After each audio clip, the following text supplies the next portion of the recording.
வீரம் அதே வீரம் என்று மருதுபாண்டியரின் புகழ்பாட தமிழினத்தின் ஒற்றை நம்பிக்கை தமிழன் என்கின்ற இனம் உண்டு, தனியே அவருக்கு ஒரு குணம் என்று திசைகள் தோறும் முழக்கிக் கொண்டிருக்கக்கூடிய நமது அண்ணன் தாய்ப்புலி சீமான் அவர்கள் இப்பொழுது உங்கள் முன்னிலையில் பேசுவார்.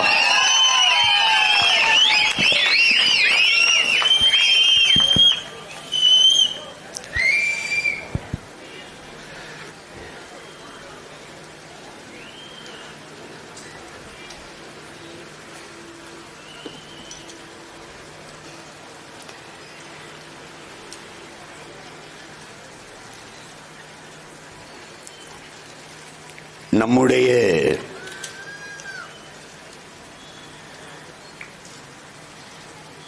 வீரப்பெரும் பாட்டன்கள் மானமறவர்கள் மருதுபாண்டியர்களினுடைய மாவீரத்தை போற்றுகிற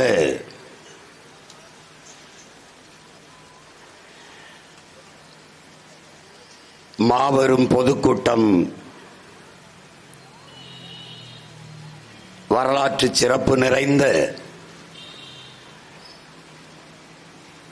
இந்த திருவெரும்பூர் மண்ணிலே நடந்து கொண்டிருக்கிறது. உணர்வு எழுச்சியோடு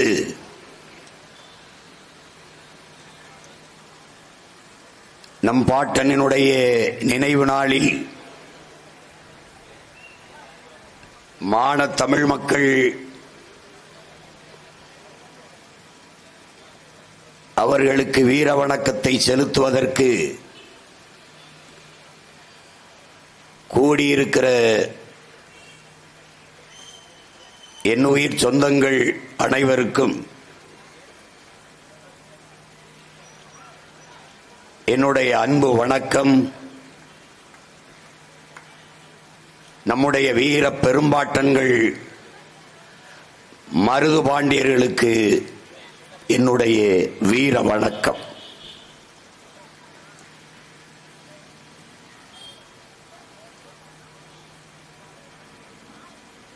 உலகெங்கிலும்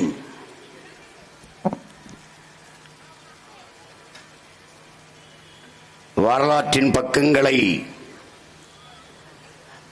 நிறைத்திருப்பது வீரம் மட்டுமே. வரலாற்றில் எப்போதுமே வீரர்களுக்கு மட்டும்தான் இடம் உண்டு. அடிமைகளுக்கு கூட வரலாற்றில் இடம் இருந்திருக்கிறது. ஏன் ஏழைகளுக்கு கூட வரலாற்றில் இடம் இருந்திருக்கிறது. கோழைகளுக்கு ஒருபோதும் வரலாற்றில் இடம் இருந்தது இல்லை.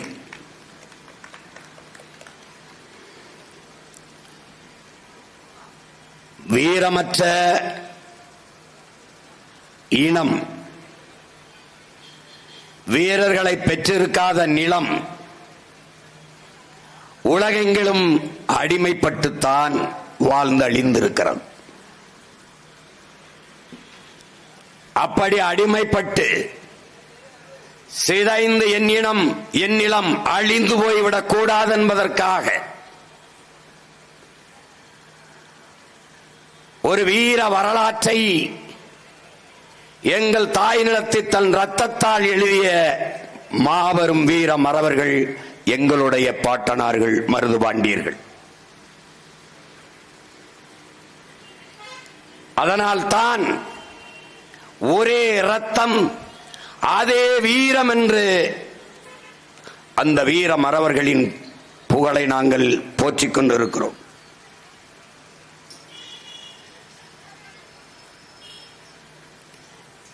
உலகெங்கிலும் புரட்சியாளர்கள் எல்லாம் விடுதலை களத்தில் பாய்ந்த வேங்கைகள் எல்லாம் முன்வைத்த முழக்கங்கள் ஒன்றே ஒன்றுதான். அது அடிமை வாழ்வா உரிமை சாவா, சரணடைந்த வாழ்வா அல்லது சண்டையிட்ட சாவா? இதுதான் எல்லோரும் முன்வைத்த வீர முழக்கம். உயிரிலும் மேலானது நமது உரிமை. ஏனென்றால் உயிரை இழக்கலாம், அது தனிப்பட்ட ஒருவனுக்கான இழப்பு. உரிமையை இழப்பதென்பது அவன் பிறந்த பெருமைமிக்க இனத்திற்கான இழப்பு.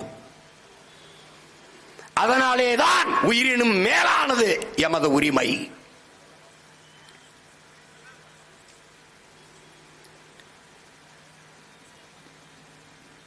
இங்கே மாவீரன் சுபாஷ் சந்திர போஸ் அவர்கள்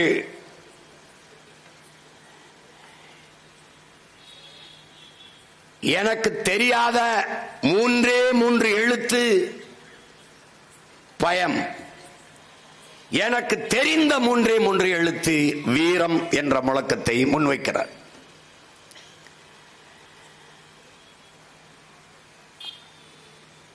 அவருடைய நேர் வடிவாக இந்த நிலத்திலே நின்ற எங்களுடைய வீர திருமகன், தெய்வ திருமகன், எங்கள் தாத்தா பசுமன் முத்துராமலிங்க தேவர் அவர்கள் எனக்கு பதுங்க தெரியும், பாய தெரியும், ஒருபோதும் பயங்கொள்ள தெரியாது என்ற முழக்கத்தை முன்வைக்கிறார்கள். அதே வழியிலே வந்த எமது இன விடுதலைக்கு புரட்சிகர படையை கட்டி போராடிய வீரமறவன் எங்கள் உயிர் தலைவன் மேதகுவே பிரபாகரன் அவர்கள் அஞ்சுவதும் அடிபணிவதும் தமிழன் பரம்பரைக்கே கிடையாது என்ற முழக்கத்தை முன்வைக்கிறார். இது எல்லாவற்றுக்கும் முன்னவனாக எங்களுடைய வீரமறவர்கள், எங்களது பாட்டன்கள், மருதுபாண்டியர்கள், மரணம் என்பது மனித வாழ்வில் ஒரு முறைதான், சாவது உறுதி, அது சத்தியம். ஆனால் போற உயிர் உரிமைக்காக போராடி போகட்டும். இதே முழக்கத்தை எங்கள் உயிர் தலைவன் வைக்கிறான். போராடினால் சாவோம், போராடாவிட்டாலும் சாவோம். ஆனால் போராடினால் ஒரு நாள் உரிமை பெற்று வாழ்வதற்கு வாய்ப்பு இருக்கிறது. அதனால் போராடி சாவோம். போராடினாலும் சாவோம், போராடாவிட்டாலும் சாவோம். ஆனால் போராடினால் ஒரு நாள் வாழ்வதற்கு வாய்ப்பு இருக்கு. அதனாலே போராடி சாவோம் என்ற வீர முழக்கத்தை முன்வைத்தார். அப்படித்தான் அந்நியன் ஆதிக்கத்தின் கீழே என் அன்னை தமிழ் நிலம் அடிமைப்பட்டு விடுமோ என்ற அச்சத்திலே என்னரும் மக்களே, அருமை வீரர்களே, வெகுண்டு திரண்டு வாருங்கள்.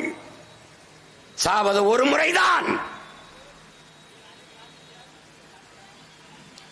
அது சாதாரணமாக இருக்கக்கூடாது, சரித்திரமாக இருக்க வேண்டும்.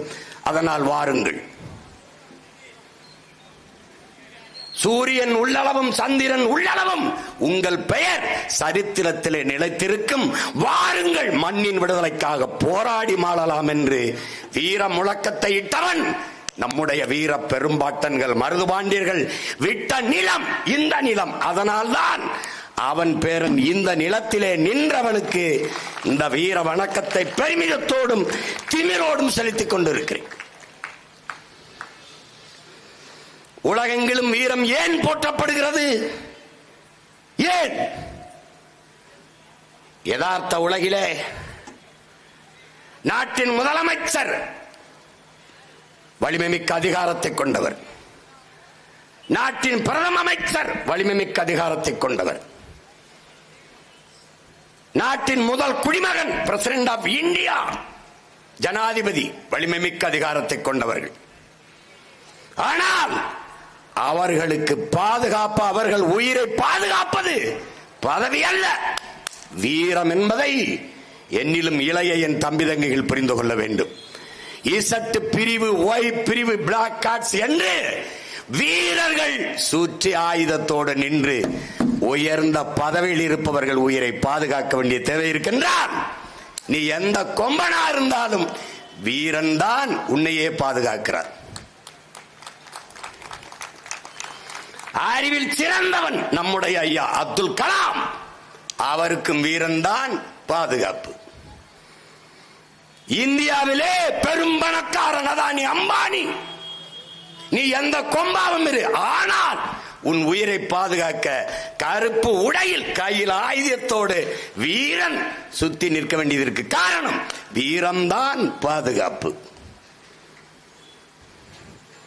அறிவோ செல்வமோ பதவியோ புகழோ பாதுகாப்பு வீரம்.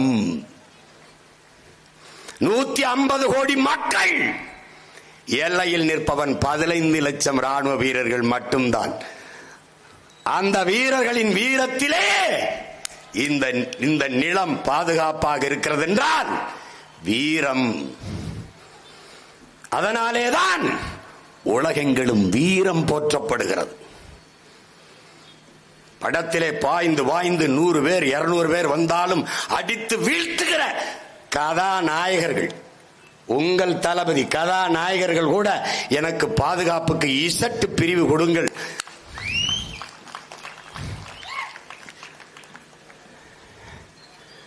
காரணம் வீரம். அதனால்தான் வீர துறவி விவேகானந்தன் சொல்கிறான், வரலாறு வீரர்களுக்கானது கோழைகளுக்கானது அல்ல என்கிறார்.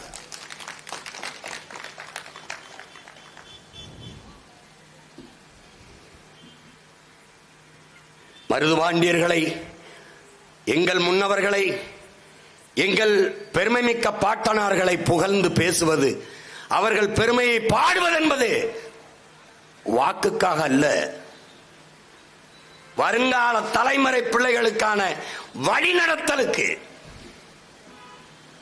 என் இனப்பெருமையை, என் முன்னவனின் பெருமையை பேசுவது என்பது பீற்றிக்கொள்ள அல்ல, எங்களை நாங்களே தேற்றிக்கொள்ள, நான் யார் என்பதை எனக்கு நானே சொல்லிக்கொள்ள, நான் எப்படிப்பட்ட வீரனின் பேரன் என்பதை நான் அறிந்து கொள்ள, எனக்கு பின்பு வருகிற என் தம்பி தங்கைகளுக்கு அறிந்து சொல்ல. அதற்காகத்தான் இது போன்ற நிகழ்வுகள்.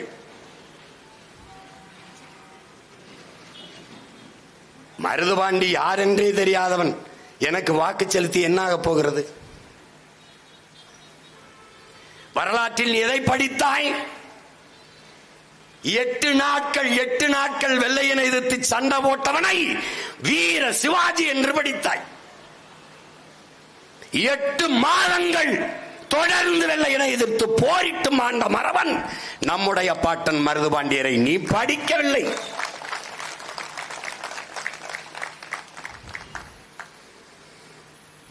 அவன் வரலாற்றில் நேர் முன்னத்தி ஏர் சீமான் என்கிற இந்த சிவகங்கையில் பிறந்த எளிய மகனுக்கு அவன் பாட்ட நேர் முன்னத்தி ஏர். எப்படி? இப்படித்தான் பிராமணர்கள், சத்திரியர்கள், வைசியர்கள், சூத்திரர்கள், முஸ்லிமான்கள் எல்லாம் பிளந்து பிரிந்து நின்றான். அடுத்தவன் அந்நியன் ஆட்சி எங்கே நிலவும்? அந்நியன் ஆட்சியிலே வாழ வேண்டிய அடிமை நிலை உருவாகும். அவன் முழக்கமிட்ட காலம் வெள்ளையன், அவன் பேரன். அதே கோரிக்கை முன்வைக்கிறேன். படையாட்சி பறையர் தேவர் தேவேந்திரர் என்று தமிழ் பேரினத்தில் பெருத்த தமிழ் சமூகங்கள் பிளந்து பிரிந்து நின்றால் அடுத்தவன் ஆட்சியின் கீழே அடிமையாக வாழ நேரிடும். அவன் முழக்க வைத்தது வெள்ளையன், நான் முழக்க வைக்கிற காலம் கொள்ளையன் காலத்தில். அதனாலே மாமன்னர்கள் மருதுபாண்டியரும் அவன் மண்ணின் பிள்ளை சீமானும் ஒரே நேர்கோட்டில் நிற்கிறோம்.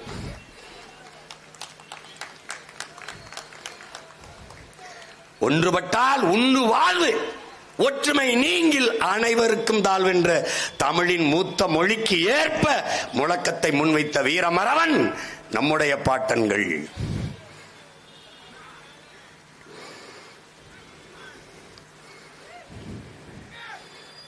நன்று கவனிச்சுக்க. நீ உலகெங்கும் தத்துவம் என்ன உனக்கு கற்பிக்கிறது? தன்னை தாழ்த்தி கொள்ள தயாராக இல்லாதவன் தலைமை ஏற்கிற தகுதியை பெறமாட்டான். கைகட்டி வேலை செய்ய தயாராக இல்லாதவன் கை நீட்டி கட்டளை இடுகிற தகுதியை ஒருபோதும் பெறமாட்டான்.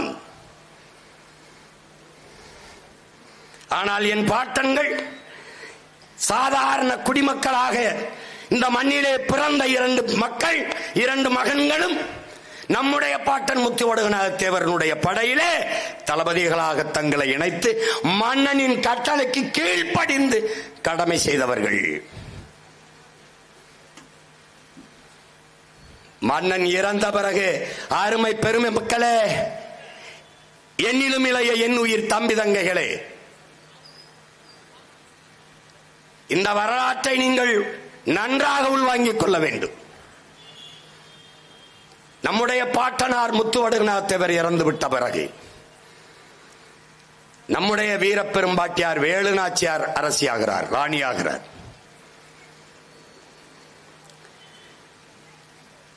நம் பாட்டிக்கு கீழே படை தளபதிகளாக நின்றவர்கள் நம்முடைய பாட்டன்கள் மருதுபாண்டியர்கள்.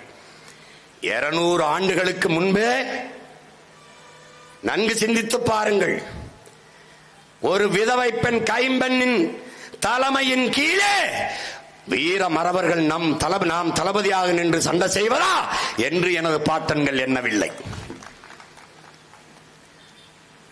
நாங்கள் தான் பெண்ணிய உரிமையை பெற்றுக் கொடுத்தோம், நாங்கள் தான் பெண்களை மதிக்க கற்றுக் கொடுத்தோம் என்று பீத்து திரிகிற திராவிட பதர்களே, 200-250 ஆண்டுகளுக்கு முன்பே என்னுடைய வீர பெரும்பாட்டி வேலுநாச்சியாரின் படையிலே தளபதிகளாக நின்று அந்த வீர மாதாவை கட்டளை ஏற்று களத்திலே பாய்ந்த மறவர்கள் எங்கள் பாட்டன்கள் மருதிருவர்கள்.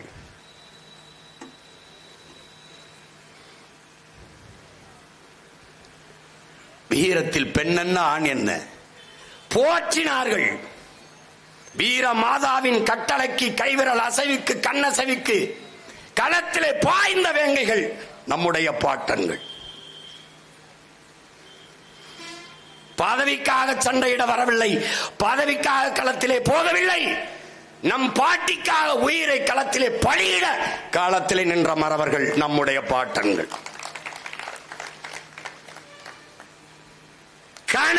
கனவிலும் நினைத்து பார்த்திருக்க மாட்டார்கள் என் உடன் பிறந்தார்களே. ஒரு நாள் நம் வீர பெரும்பாட்டியார் இந்த தளபதி இருவரை சிவகங்கை மண்ணினுடைய மன்னர்களாக முடிசூட்டுவாள் என்று கனவிலும் நினைத்து பார்த்திருக்க மாட்டார்கள். பேரன்புமிக்க என் பெற்றோர்களே, என் உயிருக்கு நீ என் உடன் பிறந்தார்களே, இந்திய துணைக்கண்டத்தின் வரலாற்றிலே வெள்ளையனை எதிர்த்த போரிட்ட வீரர்களின் வரலாற்றிலே ஒரே ஒருவள் தான் வென்று மீண்டும் முடிசூடி இருக்கிறாள்.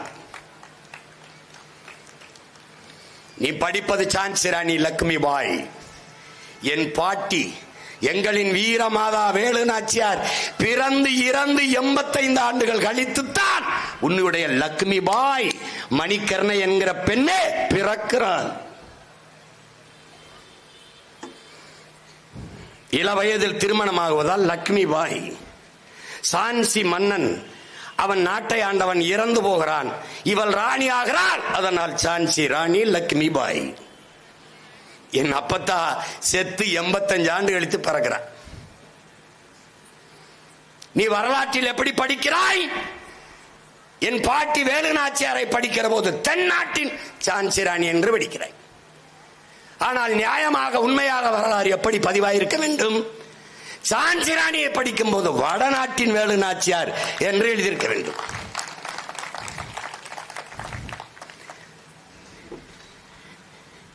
என் பாட்டி தன் தாய் மண்ணை மீட்க போரிட்டால் சான்சி ராணி வளர்ப்பு மகளை முடிசூட உரிமை இல்லை என்பதற்காக போரிட்டாள்.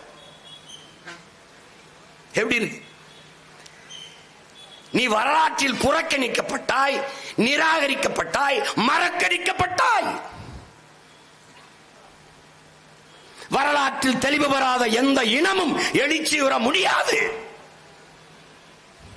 வரலாற்றை மறந்துவிட்ட இனம் சுடுகாட்டில் இறந்து கிடக்கிற பிணம் என்கிறான் ஹோசிமின். வரலாற்றை படிக்காதவன் ஒருபோதும் வரலாற்றை படைக்க முடியாது என்கிறார் அறிவாசான் அண்ணல் அம்பேத்கர்.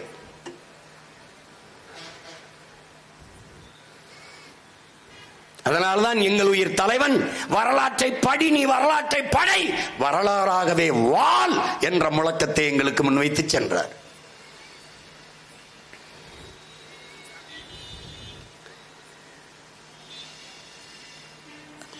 அப்ப எங்களுடைய வரலாறு என்ன? புறக்கணிக்கப்படுகிறது.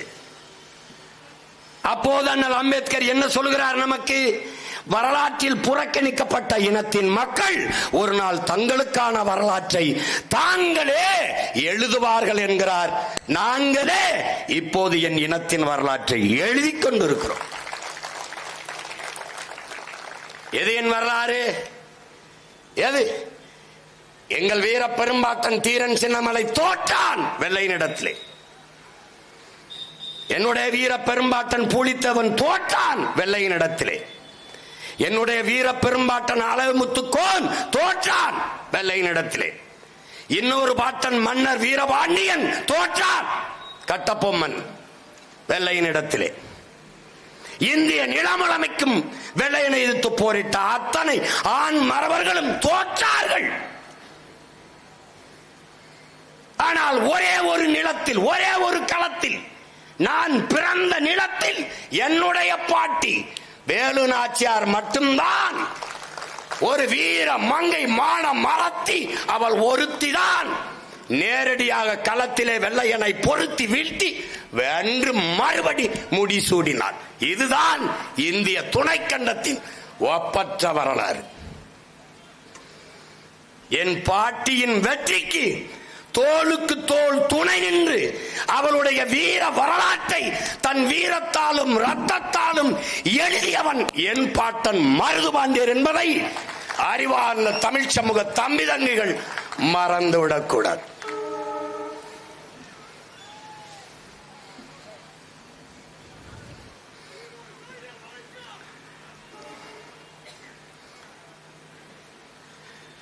அவன் எப்படிப்பட்ட ஆட்சியை செய்திருப்பான்? மக்களால் ஒருவன் எவ்வளவு தூரம் நேசிக்கப்படுகிறான் என்பதை அதற்கு சான்றாக இருக்க முடியும். என் உடன் பிறந்தார்களே, குடிதளி கோலோச்சு மாநில மன்னன் அடிதொலி நிற்கும் உலகு என்று வள்ளுவ பெரும்பாட்டனார் தந்திருக்கிறார். ஒரு மக்களின், ஒரு நாட்டின் குடிகளின் ஒரு பெற்ற தாய் தன் பிள்ளைக்கு எப்படி குறிப்பறிந்து உணவூட்டுவாளோ, இந்த நேரம் என் பிள்ளைக்கு பசிக்கும் என்று பாலூட்டி, இந்த நேரம் என் பிள்ளைக்கு உறக்கம் வேணும் என்று தொட்டிலிட்டு தாளாட்டி எப்படி பேணி பாதுகாத்து வளர்ப்பாலோ, அப்படி தன்னுடைய குடிகளுக்கு தேவையறிந்து குறிப்பறிந்து சேவை செய்கிற ஒரு அமைச்சு, ஒரு மன்னன் இருப்பானே, ஆனால் அவனை உலகம் போற்றி தொழும் என்று சொல்கிறார்.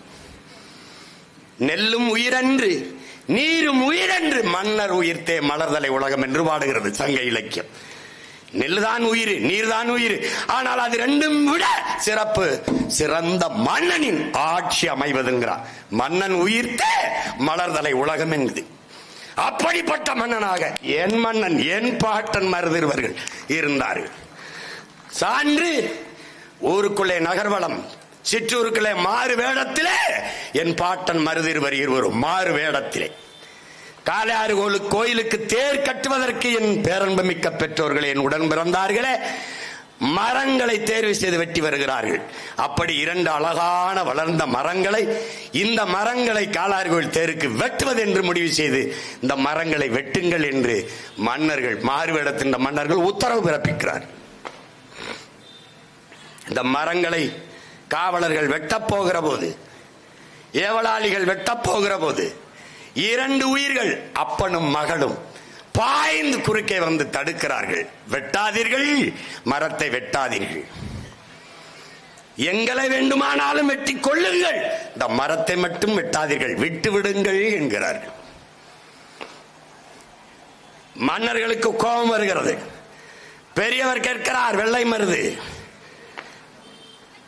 ஏன் இதை தடுக்கிறீர்கள்? என்னானது உங்களுக்கு? காளையாறு கோயிலுக்கு தேர் கட்டுவதற்கு நாங்கள் இந்த மரங்களை வெட்டப் போகிறோம், தடுக்காதீர்கள், வழிவிடுங்கள் என்று சொல்லுகிறார். நிற்பவர்கள் மன்னர்கள் என்ற அந்த குடிகளுக்கு தெரியாது, அப்பாவுக்கும் மகளுக்கும் தெரியாது. காலில் விழுந்து கதறுகிறார்கள், வேண்டாம், அந்த மரங்களை மட்டும் வெட்டாதீர்கள், விட்டு விடுங்கள், விட்டு விடுங்கள் என்று. ஏன் இவ்வளவு பிடிவாதம் பிடிக்கிறீர்கள்? ஐயாது மரங்கள் அல்ல, எங்கள் மன்னர்கள், பெரிய மருது சின்ன மருது எங்கள் தெய்வங்கள் என்று பெரிய மருது சின்ன மருது என்ற ரெண்டு மருத மரத்திற்கும் பெயர் வைத்து அந்த தந்தையும் மகனும் உயிராக நேசித்து வளர்த்த மரம்.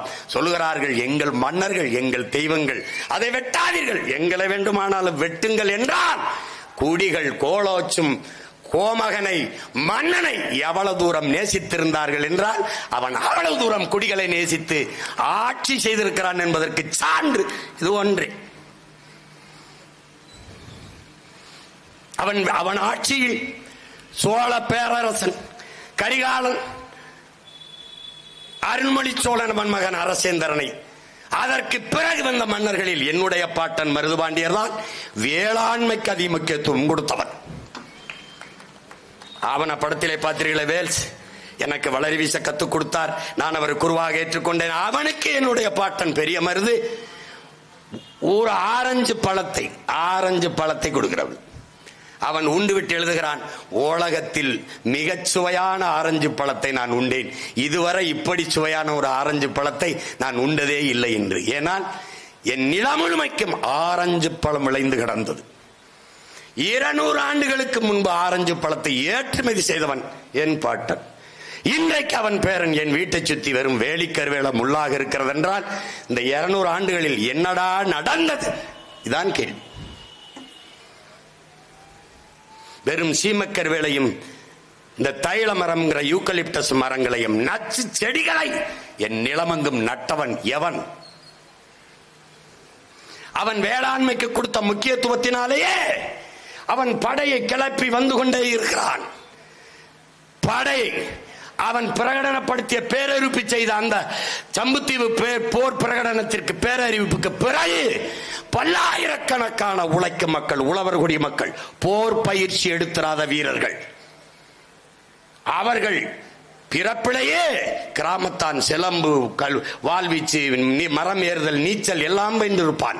அப்படி உழவர்குடி உழைக்கும் வேளாண்குடி மக்கள் வாளும் வேலும் ஏந்தி அருவாலும் கம்பும் தூக்கிக் கொண்டு தங்களை சாரசாரையாக அணியணியாக நம் பாட்டனின் படையில் இணைத்து படையின் எண்ணிக்கையை பெருக்கினார்கள் என்றால் வேளாண் குடிகளுக்கு அவன் கொடுத்த முதன்மைத்துவம்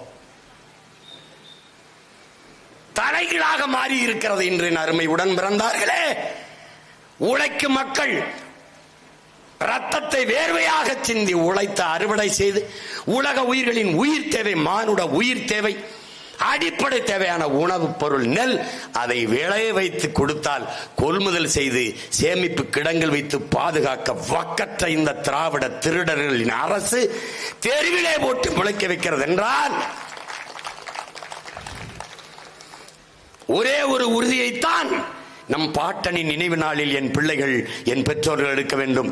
நம் உழைப்புக்கு மரியாதை இல்லாது உலக உணவு தேவைக்கு பசி போக்குற அந்த நெல்லை தெருவில் போட்டது போல ஒரு நாள் இவர்களை நாம் தெருவில் போட வேண்டும் என்கிற உறுதியை நாம் ஏற்க வேண்டும். வாக்கு செலுத்துகிறது ஒரு வரிசையில் நின்று தெருவில் நின்று வாக்கு செலுத்துகிறீர்களே, அப்படி நெல் மூட்டைகள் தெருவில் கிடந்து மழையில் நனைந்து முளைத்ததை ஒரு தடவை நீங்கள் நினைத்து பார்க்க வேண்டும். விஷம், சாராயம், அந்த நஞ்சை விற்கிறார்கள் அரசு. பாருங்கள், 790 கோடிக்கு ஒரே நாளில் குடித்திருக்கிறார். தீபாவளி அன்று ஒரே நாளில் 790 கோடி. அடுத்த கேள்வி என்ன வருகிறது? ஒரு நாளில் 290 கோடிக்கு குடிக்கிற அளவுக்கு பணம் வைத்திருப்பவனுக்கு எதற்காக இலவசம் என்ற கேள்வி வருமா? வராது.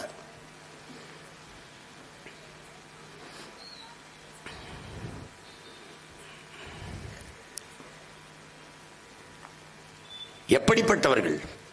அந்த டாஸ்மார்க்கில் விற்கிற சரக்கை விலை உயர்ந்த கட்டிடங்களை கட்டி, அதிலே மதிப்புமிக்க கட்டிடங்களை கட்டி, அதிலே அடுக்கி, அதற்கு குளிரூட்டி வடை போட்டு, அதற்கு கண்காணிப்பு கருவிகளை பொருத்தி, வாயிலில் 2 காவலர்களை நிறுத்தி பாதுகாக்கிற அரசை நீங்கள் எத்தனை காலத்திற்கு பாதுகாக்கப் போகிறீர்கள்? என் அன்பு பெற்றோர்களே, என் உயிருக்கு நீ உடன் பிறந்தார்களே,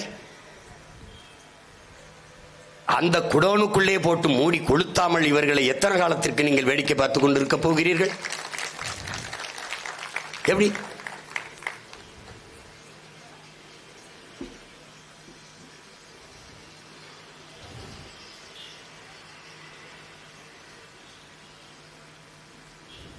பரம்பரை வீரத்தை போற்றுவதால் வீரமிக்க எழுச்சிமிக்க போர்க்குணமிக்க ஒரு தலைமுறை உருவாகும்.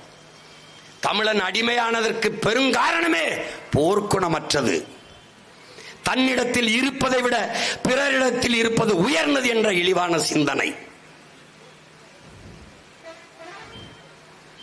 சகித்துக் கொள்ள முடியாத அளவு கிடந்த திரைக்கவர்ச்சி, தன்னின பகை.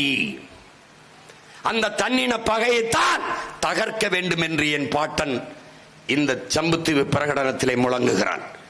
எல்லோரும் ஒன்றிணைந்து வாருங்கள். இந்த மண்ணின் மீட்சிக்கு, இந்த மண்ணின் விடுதலைக்கு ஒன்றாக இணைந்து வென்று முடிப்போம். பிறகு ஒற்றுமையாக மகிழ்ச்சியாக வாழ்வோம், வாருங்கள் என்கிறார். அதைத்தான் உங்கள் பிள்ளையும் சொல்கிறேன்.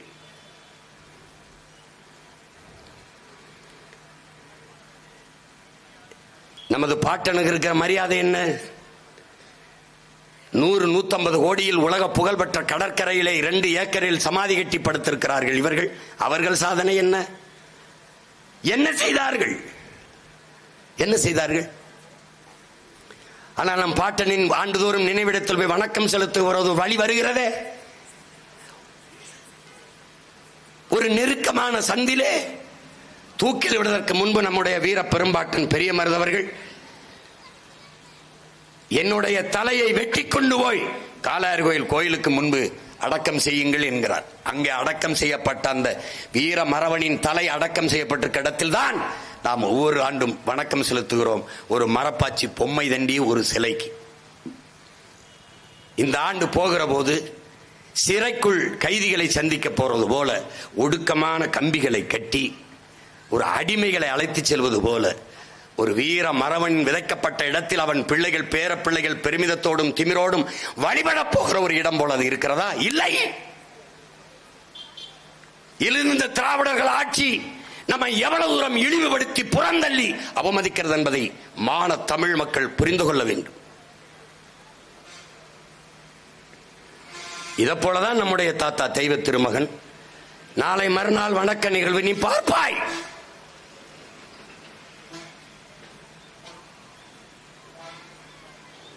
இந்த மண்ணின் மக்கள் பெரிதும் போற்றி வழிபடுகிற ஒரு தெய்வம் அங்கே உறங்கிக் கொண்டிருக்கிறது. அந்த கோயிலில் சென்று வழிபடுகிற இடத்தில் எதற்கு எல்லா கட்சி கொடிகளும் நடப்படுகிறது? கட்சி மாநாடா, அல்லது கட்சி கூட்டமா, அல்லது தெய்வ வழிபாடா? மான தமிழ் மக்களே, இந்த கேள்வி உங்களுக்கு எழுமானால் நீங்கள் என்னுடன் பிறந்தவர்கள், ஒரே ரத்தம் அதே வீரம். எதற்காக கொடி? எல்லா கட்சி கொடிகளையும் எதற்காக அங்கே நடுகிறீர்கள்? ஆற்றிலே அழகர் பெருவிழாவில் நீங்கள் உங்கள் கட்சி கொடிகளை நடுவீர்களா?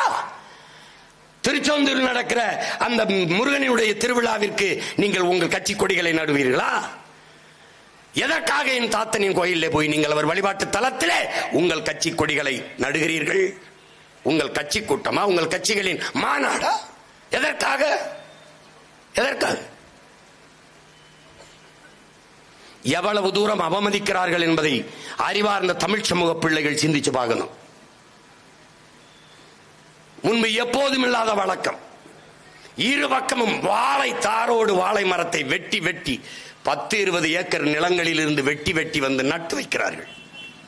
கரும்பை, விலை உயர்ந்த உணவு பண்டத்தை, கரும்பை அடுக்கடுக்காக அப்படியே நட்டு வைக்கிறார்கள். யாரை வரவேற்க? யாரை வரவேற்க? இந்த அற்ப திருட்டு திராவிட பதர்களை வரவேற்க இந்த வாழையும் கரும்பும் நிற்கிறதா?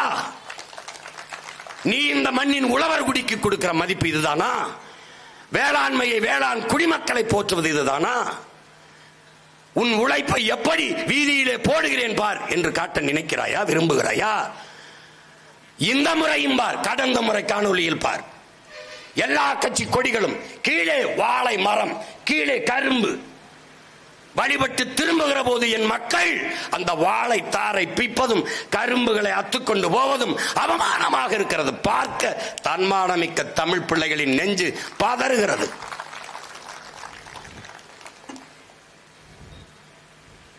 எல்லா செல்வங்களையும் நாட்டு மக்களுக்கு கொடுத்து தெய்வத்தின் வாசலில் என் மக்களை பிச்சைக்காரர்கள் போல வாழத்தாருக்கும் கரும்புக்கும் கேவலமாக இருக்கிறது.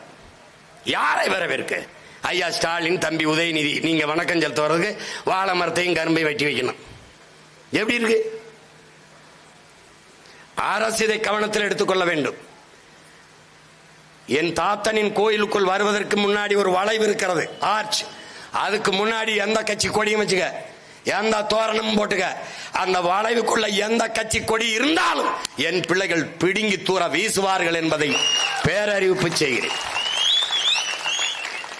வாழை மரம் கரும்பு கட்டு, நீ செத்த பண்ண உன் பாடைக்கு கட்டு, அங்க கட்டாத, அங்க கட்டாத. ஏன்னா முத நாளே போய் நாங்க என் தம்பி எல்லாம் படுத்துக்கிறதா இருக்கோம். எவனாவது வாழைன்னு வச்சா அவன் கழுத்துல வாழை வச்சிருதுன்னு முடிவு எடுத்துருவான். பாத்துக்க, சேட்டை பண்ணாத, சேட்டை பண்ணாத, பண்ணாத, என்ன அவமதிக்காத. அது ஒரு காலம். இது பிரபாகரனின் பிள்ளைகளின் காலம். இது வீர மறவர் பிள்ளைகள் வெகுண்டெழுகிற காலம். தன்மானமிக்க தமிழ் பிள்ளைகள் தலை நிமிர்கிற காலம். வெறிகொண்ட புலிகள் களத்திலே பாய்கிற காலம். எவனும் எதிர்வந்து விடாதே.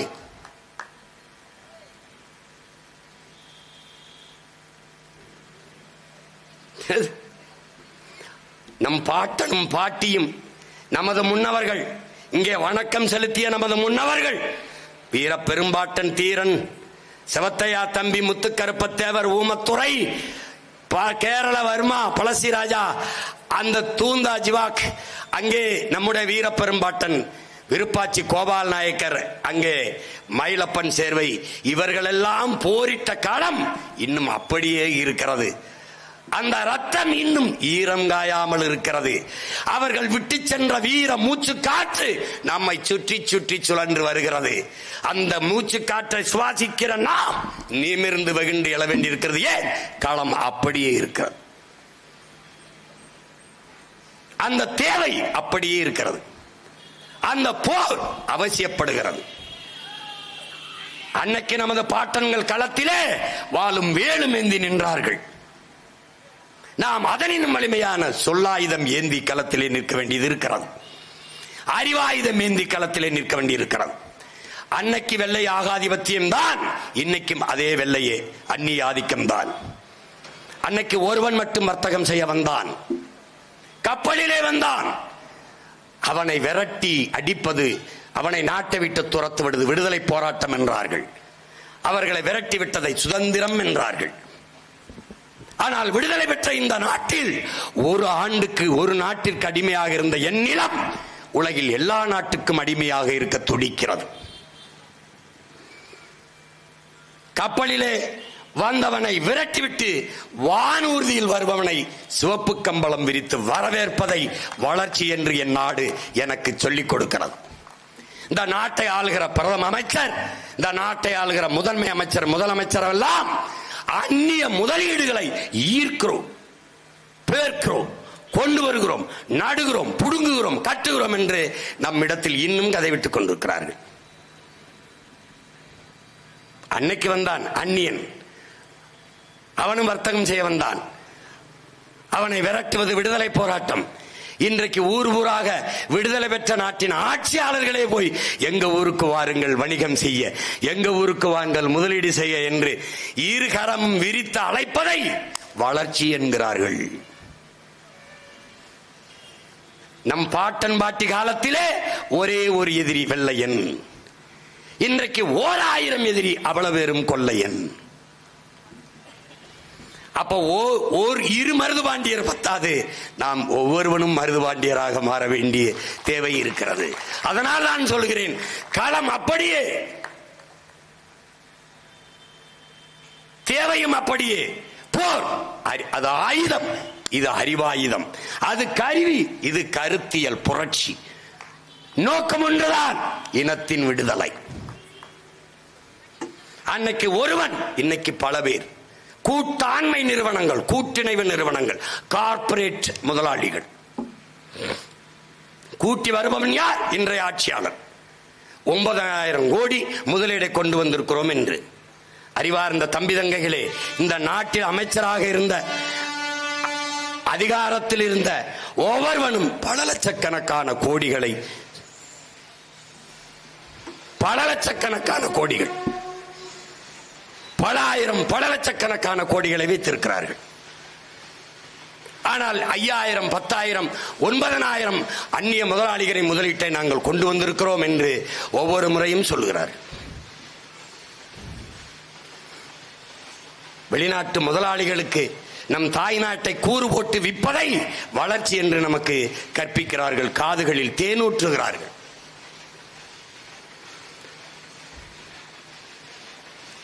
அதை இளைய தலைமுறை தமிழ் பிள்ளைகள் உணர்ந்து தெளிந்து எழ வேண்டும் என்பதுதான் இந்த வீர பெரும்பாட்டனின் வணக்கத்தை போற்றுகிற நாளிலே நீங்கள் அறிய வேண்டிய செய்தி.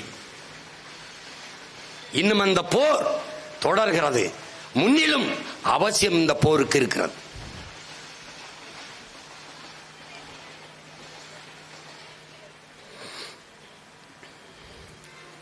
நாமும் நம்முடைய பாட்டனை போல ஒரு பிரகடனத்தை செய்ய வேண்டியிருக்கிறது. இங்கே பார்க்கிறீர்கள், அண்மை காலமாக யார் யாரோ தளபதி தளபதி தளபதி என்று போட்டுக் கொள்வதை பார்க்கிறீர்கள்.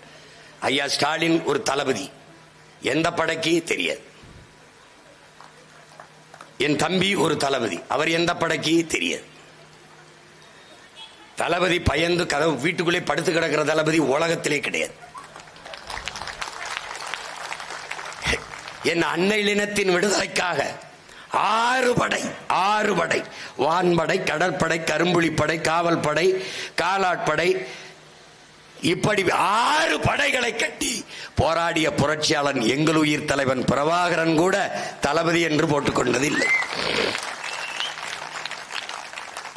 தளபதி என்றால் யார்? யார்? என் அன்னை மடியில் அழையலான் தலை வைத்து படுப்பதா? என் அன்னை தமிழீழத்தில் அந்நியன் ஆதிக்கம் வருவதா என்று வேல் வேல் வெற்றிவேல் என்று போர் போர் என்று தினவெடுத்து தோள்கள் திரிந்த மறவர்கள், பிறந்த மண்ணிலே என் பாட்டன்கள் மருதிருவர்கள், எங்களின் வீர மாதா வீர பெரும்பாட்டி வேலு நாச்சியாரின் படையின் கீழே நின்று போரிட்டு நிலத்தை வென்றது. அந்த வரலாற்றில் என் பாட்டன்கள் தளபதி. தளபதி என்றால் அவர்கள் தளபதி. இன்னொரு வீர பெரும்பாட்டன் தீரன் சின்னமலைக்கு, பொல்லான், கருப்பன் சேர்வை, குணாளன் நாடார், இந்த 3 மாணவர்களும் வீரப்பாட்டன் தீரனுக்கு தோளுக்கு துணை நின்றார்கள் களத்திலே. அவர்கள் தளபதி. பாட்டன் கட்டபொம்மனுக்கு 2 தன்மானமிக்க தமிழ் தளபதிகள். ஒரு பாட்டன் வெள்ளையத்தேவன், இன்னொரு பாட்டன் சுந்தரலிங்க குடும்பனார். 2 பேரும் களத்திலே. தளபதி என்றால் எப்படி தளபதி? மன்னர் கட்டபொம்மர் வா சுந்தரலிங்கம் தலைமறைவாய் போயிருந்து போராடலாம், அரண்மனை விட்டு வெளியேறுவோம் என்று சொல்லுகிற போது நீங்கள் செல்லுங்கள், நான் வரவில்லை. வெள்ளையன் என்னையை தாண்டித்தான் இந்த கோட்டையை தொட முடியும், என்னையை தாண்டித்தான் இந்த கோட்டையை அவன் தொட முடியும், தொட வேண்டும் என்று ஒற்றை மகனாக கோட்டை வாசலில் நின்று 8 நாட்கள் வெள்ளைய ராணுவத்தை எதிர்த்து போரிட்டவன் நம்முடைய பாட்டன் சுந்தரலிங்க குடும்பனார். அவன் தளபதி. அவனுக்கு பேரு தளபதி. இன்னொரு வீர பெரும்பாட்டன், உன் துப்பாக்கி தோட்டாக்கள் என் ஆட்டு புழுக்கைக்கு சமம் என்று வீர முழக்கமிட்ட அழகுமுத்துக்கோன் நம்முடைய பாட்டன். அவனுடைய படையிலே முத்தழகுக்கோன், முத்து இருளக்கோன், மயிலப்பொக்கோன் என்று 6 படை தளபதிகள் என்றார்கள். அவன் தளபதி.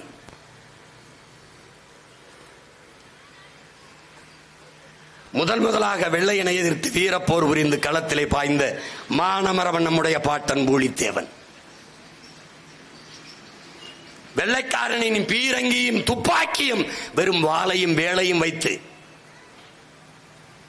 அடித்து விரட்டி புறமிதுகு காட்டி ஓட வைத்த வீரன் நம்முடைய பாட்டன் பூலித்தேவன் அவர்கள். அவனுடைய படையிலே வன்னி காலடியும் ஒண்டி வீரன் என்கிற பகடை நம் பாட்டன்கள் இருவரும் தளபதி. அவர்களுக்கு பேர் தளபதி. உளவாக்க செல்கிறார் ஒண்டி வீரன். அந்த எதிரி நாட்டு வீரர்கள் வெளியில் வருகிறார்கள், தன்னை கண்டுகொள்வார்கள் என்று என்ன செய்கிறார்? ஒரு வாய்க்கோல் கொள்ள போய் பதுங்கிக் கொள்கிறார். அந்த நேரம் அவன் வந்து குதிரையை கட்ட வந்தவன் என்ன செய்கிறான்? அந்த வைக்கோலுக்கு பக்கத்திலேயே ஒரு முளைக்குச்சி அடிக்கிறான். இவர் மறைஞ்சு படுத்திருந்த இடத்துல அவர் கை மேலேயே அந்த முளைக்குச்சி அடிக்கிறார். அவரால் கத்தவும் முடியவில்லை, ஒன்றும் செய்யவில்லை. கத்தினால் கண்டுபிடித்து விடுவான், கழுத்தறுத்து விடுவான், வந்த வேலை கெட்டு போகும். அந்த வலியை பொறுத்து கொண்டிருக்கிறான். யாருக்காக? என் பாட்டன் பூலித்தேவனுக்காக. அவன் போய்விட்டான், கையை எடுக்க முடியவில்லை. வாளை எடுத்தான், கையை மணிக்கொட்டோட வெட்டி விட்டு மொட்டை கையோட போகிறான். இருட்டில போக வெளிச்சம் தெரியவில்லை. இந்த கையிலே துணியை சுத்தி அந்த துணியில எரிபொருளை கொட்டி தீப்பந்தம் போல ஏந்தி கொண்டு ஒற்றை கையிலே குதிரை ஓட்டிக்கொண்டு நம் பாட்டன் பூலித்தேவனுக்கு முன்பு போய் நிற்கிறான். அவன் வாழ்க்கையிலே அவனை பெற்ற தாய் தந்தை இறந்தது கூட அப்படி அளவில்லை. பூலித்தேவன், ஒண்டி வீரா உன் கையை இழந்து விட்டேனே என்று கதறி கதறி அழுகிறான். அவன் தளபதி, அவன் தளபதி. ஆற்காடு நவாப்பின் படையிலே இருந்தவன்.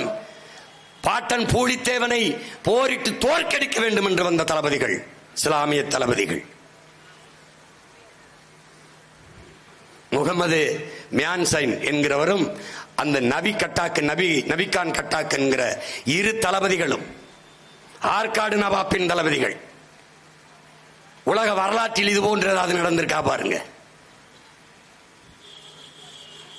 முகமது மியாசன் என்பவரும் இந்த நபிகான் கட்டாக் என்பவரும் எந்த ஒரு மன்னனை யாரை போரிட்டு தோற்கடிக்க வந்தார்களோ போர்க்களத்தில் அவன் வீரத்தை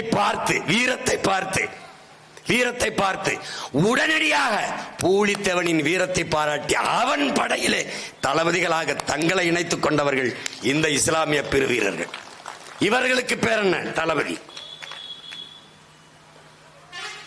இப்ப இவர்களுக்கெல்லாம் என்ன பேரு? நம்ம தளபதி.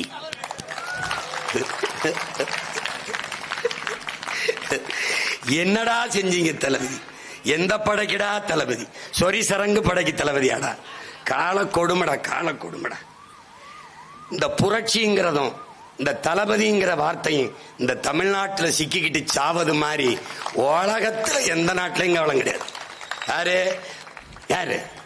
லெனினும் புரட்சியாளன், ஸ்டாலினும் புரட்சியாளன், எப்படி இருக்கு? மாசத்துங்கும் புரட்சியாளன், பிடல் காஸ்ட்ரோவும் புரட்சியாளன், சேகுவராவும் புரட்சியாளன், ஹோசிமினும் புரட்சியாளன், சுபாஷ் சந்திர போஸும் புரட்சியாளன், பகத்சிங்கும் புரட்சியாளன், என் தலைவன் பிரபாகரனும் புரட்சியாளன், இந்த பதர்களும் புரட்சியாளன். இந்த புரட்சிங்கிற சொல்லுக்கு வந்த வறட்சி இருக்கிற சாமி உலகமாக கொடுமை. தமிழ் இன மக்கள் தங்கள் இன வரலாற்று இன பெருமையை உணரல. பிரச்சனை தான். பேர் அறிஞர்கள் ஞானிகள் பிறந்த நிலம். அவன் வெறும் வீரன் அல்ல. வீரன் என்பவன் தன்னை காக்க, தன் பெண்ணை காக்க, தன் வீட்டை காக்க போராடுகிறவன் வீரன். அதுபோல தான் பிறந்த மண்ணை காக்க, தான் பிறந்த பெருமை மிக்க நாட்டை காக்க போராடுகிறவன் மாவீரன். அப்படி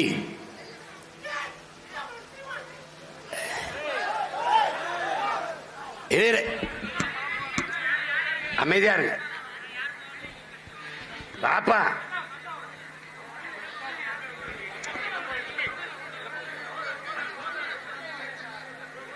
அமைதியாரு அமைதியா இருப்பா பாப்பா. அமரு.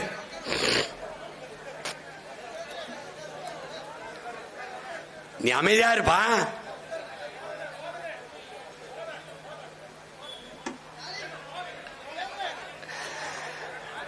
அப்பா நான் சொல்கிறேன், போதையின் பாதையில் செல்லாதீர்கள்.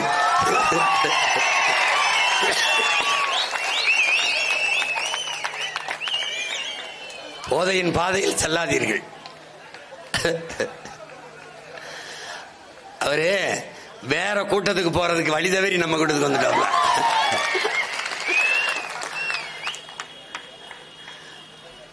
வாங்க அமருங்க தம்பி.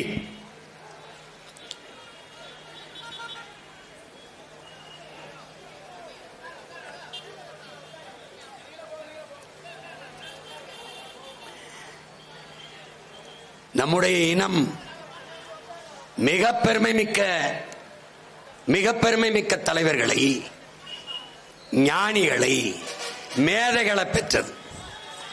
நம்முடைய பாட்டன் மாவீரன் என்றால் அவன் தன் வீட்டை காக்க போராடவில்லை, தன் பெண்ணை காக்க போராடவில்லை, தன்னை மட்டும் காக்க போராடவில்லை, தான் பிறந்த மண்ணையும் தான் பிறந்த பெருமை மிக்க நாட்டையும் காக்க போராடியதால் அவன் சாதாரண வீரன் இல்லை, மாவீரன் என்று இன்று நம்மால் போற்றப்படுகிறான்.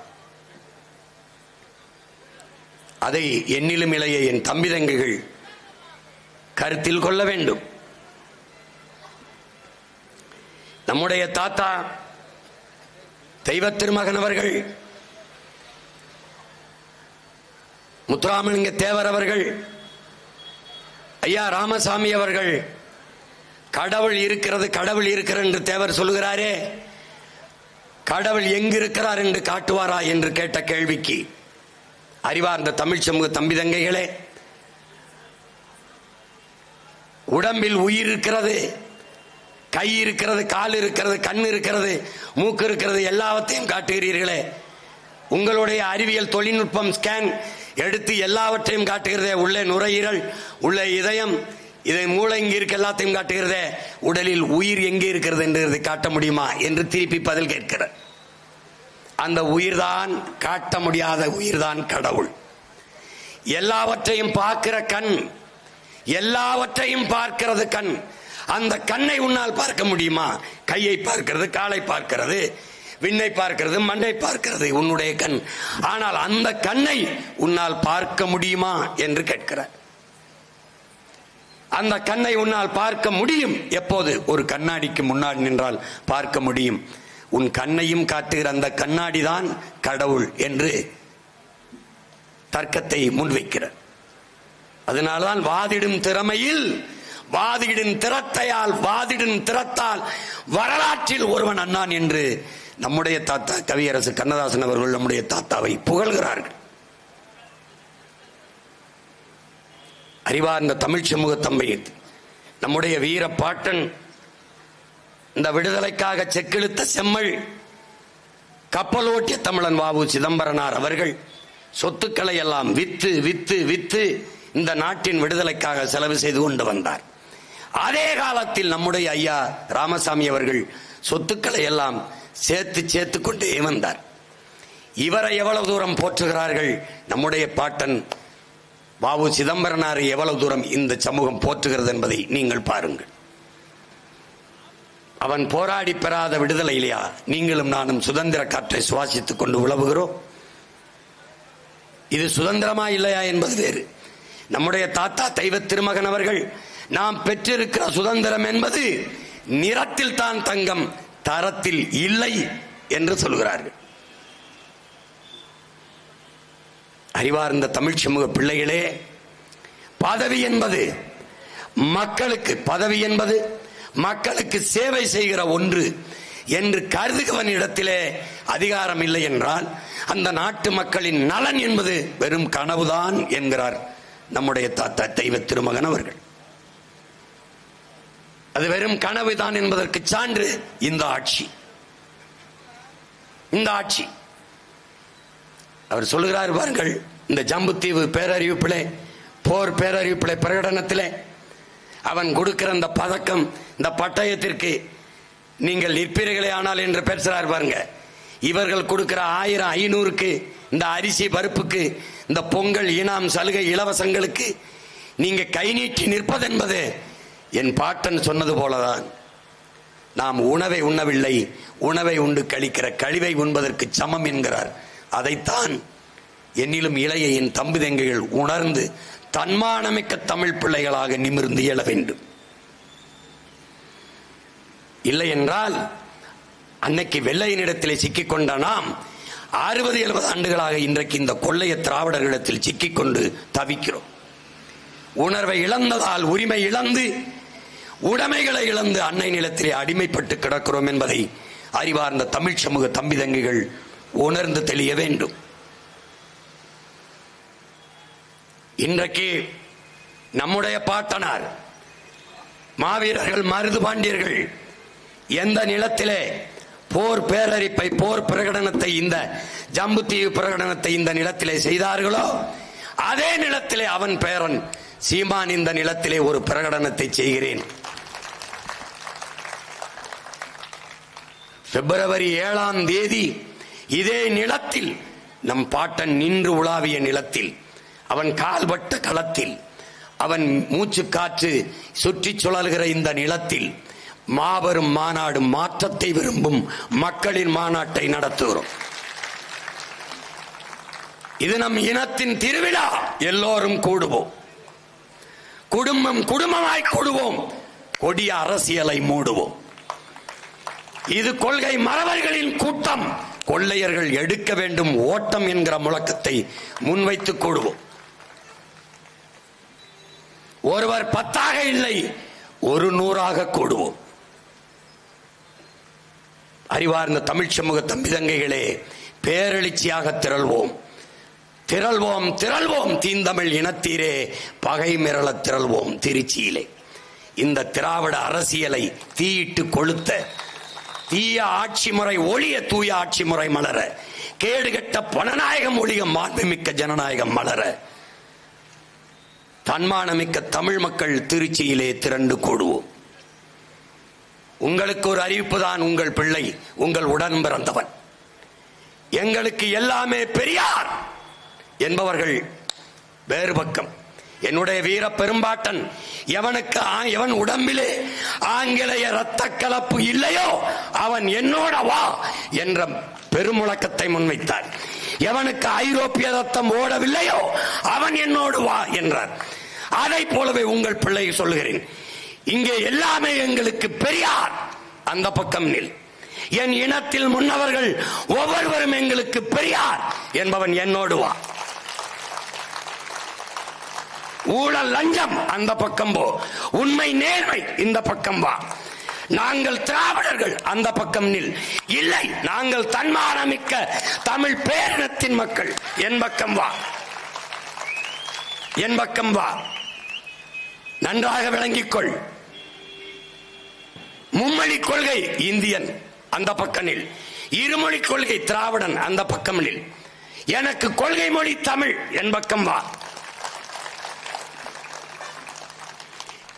இலவசம் அந்த பக்கம் போ.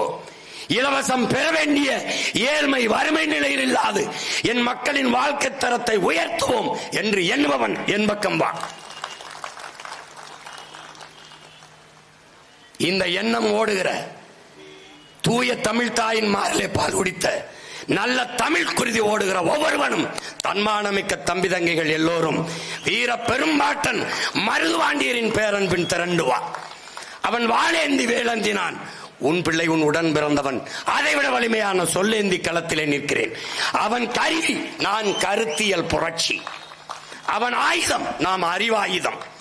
என் முன்னவர்கள் ஏந்தி ஆயுதத்தை என் பாட்டன் மருதுபாண்டி, என் பாட்டனார் அழகுமுத்துக்கோன், என் பாட்டனார் சுந்தரலிங்கனார், என் பாட்டன் தீரன் சின்னமலை, எங்கள் முன்னவர்கள் ஏந்தி ஆயுதத்தை வீழ்த்த எதிர்களிடத்தில் ஆயுதம் இருந்தது.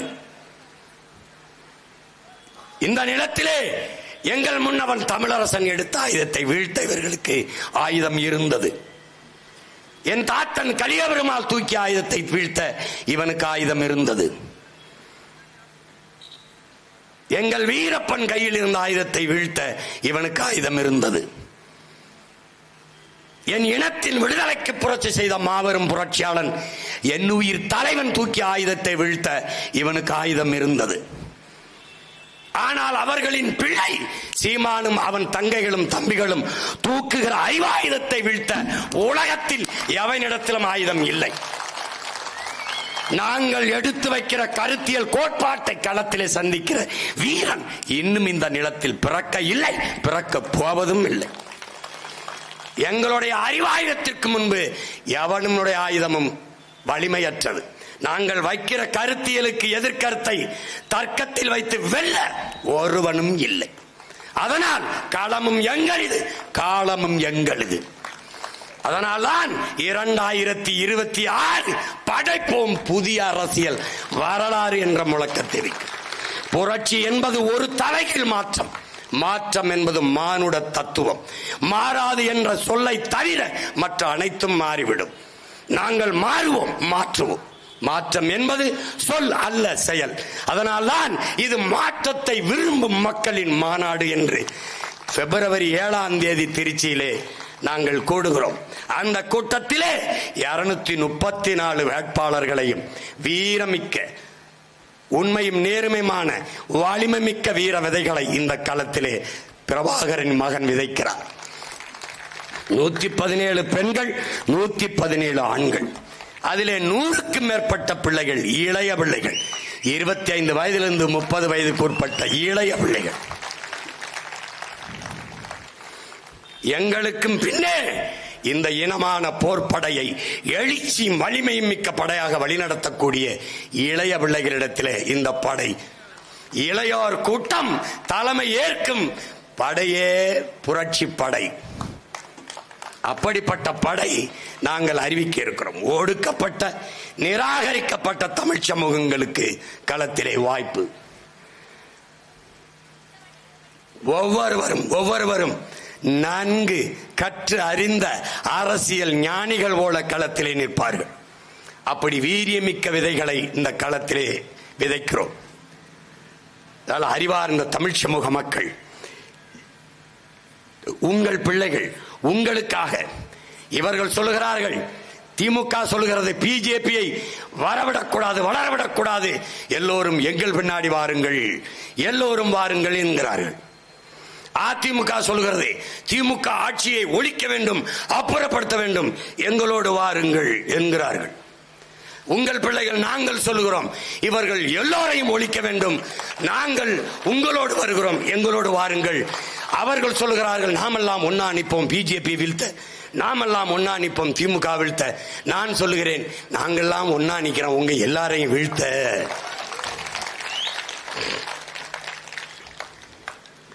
மாறுதல் என்பதும் மறுமலர்ச்சி என்பதும் இப்படித்தான்.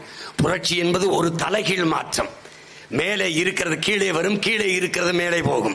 புரட்சி என்பது ஒரு கரும்பாறையை ஒரு சிறிய கடப்பாறை கொண்டு புரட்சி போடுகிற முயற்சிக்கு பெயர் தான் புரட்சி.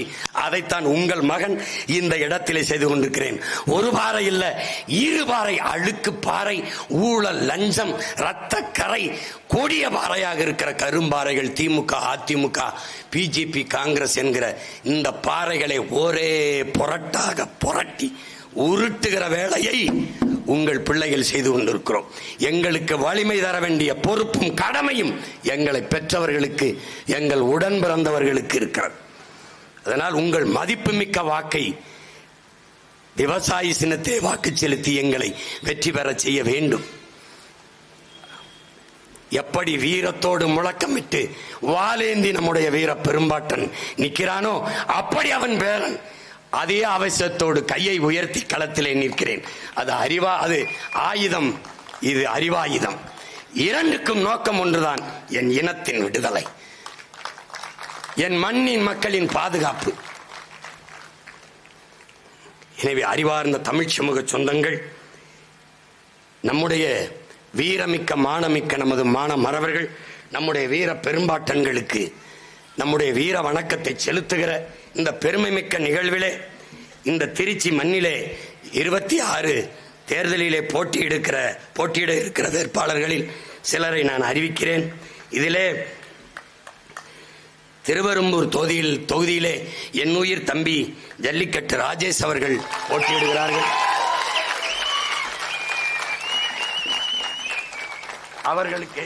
அவர்களுக்கு விவசாய சின்னத்திலே வாக்கு செலுத்தி வெற்றி பெற செய்யுங்கள். என் தம்பியின் வெற்றி அல்ல, என் வெற்றி அல்ல, உங்களின் வெற்றி, நம் இனத்தின் வெற்றி, நம் மண்ணின் வெற்றி. அடுத்ததாக மண்ணச்சநல்லூர் தொகுதியிலே என் அன்பு மகள் பேராசிரியர் தேன்மொழி அவர்களை களத்திலே நிறுத்துகிறேன். என் அன்பு மகளுக்கு விவசாய சின்னத்திலே வாக்கு செலுத்தி வெற்றி பெற செய்ய வேண்டும் என்று அன்போடு வேண்டுகிறேன். இதில் லால்குடி தொகுதியிலே என் அன்பு இளவல் வழக்குரைஞர் மதன் அவர்களை வேட்பாளராக களத்திலே நிறுத்துகிறேன். இவர்களை வெற்றி பெற செய்து வீரமிக்க மான மறவர்கள், நம்முடைய பாட்டனார்களுக்கு இந்த வீர வணக்கம் செலுத்துகிற நாளில் நீங்கள் உறுதியேற்றுக் கொள்ள வேண்டும். எந்த போருக்கு பேரழைப்பு கொடுத்தானோ நம்முடைய பாட்டன் அதே போர் இன்னும் தேவைப்படுகிறது. அந்த காலம் அப்படியே மிச்சம் இருக்கிறது. அவன் பேரன் இன்று உங்களுக்கு பேரழைப்பு கொடுக்கிறேன். வாருங்கள், எல்லோரும் ஒன்றிணைந்து இந்த தீய திராவிட ஆட்சியாளர்களை வீழ்த்துவோம். புரட்சி எப்போதும் வெல்லும். நாளை நமது வெற்றி அதை சொல்லும். நம் இலக்கு ஒன்றுதான், இனத்தின் விடுதலை. இனம் ஒன்றாவோம், இலக்கை வென்றாவோம். தமிழ் தாய் வாழ்க, தலைவர் பிரபாகரன் வாழ்க. வீரமிக்க மானமிக்க வீரமறவர்கள் நம்முடைய பாட்டன் மருது பாண்டியர்களுக்கு அவன் பேரன் பெருமிதத்தோடும் திமிரோடும் என்னுடைய வீர வணக்கத்தை செலுத்துகிறேன். வீர வணக்கம், வீர வணக்கம்.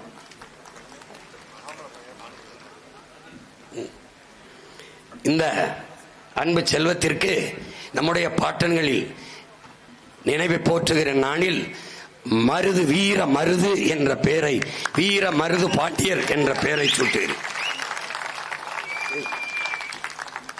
நன்றி, வணக்கம். நாம் தமிழன்.